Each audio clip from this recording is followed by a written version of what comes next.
nabanggit nyo kanina. Sa susunod na eleksyon, wag naman sana si Sara maging Pangulo. Bakit po?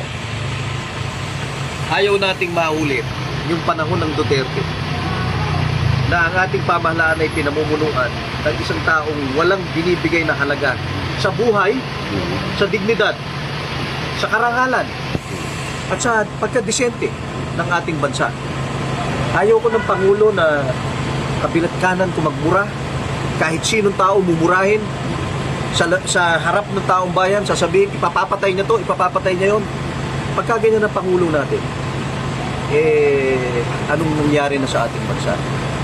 Matagal na ako dito sa mundong, sa lupang balat na lupa na ito. Talagang masyadong mabigat itong nangyaring iskandalo na ito.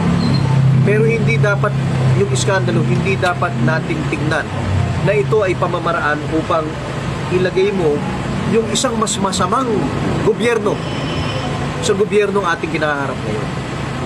Sa tingin ko, yung ipinapakita so far ng ating pangalawang Pangulo na masasamang ugali, na kasama na rin dyan yung pagdarambong, yung hindi maipaliwanag na daang milyon na nawawala sa kanyang confidential funds, palagay ko, yan isang mensahe na sa atin, bilang mga matitinong Pilipino, hindi dapat natin tangkilikin ang ganitong klase. Saka yung kay Madriaga pa niyugnay siya doon sa po. Andyan, lumalabas pa yung Madriaga. Hindi pa lumalabas ng todo yan.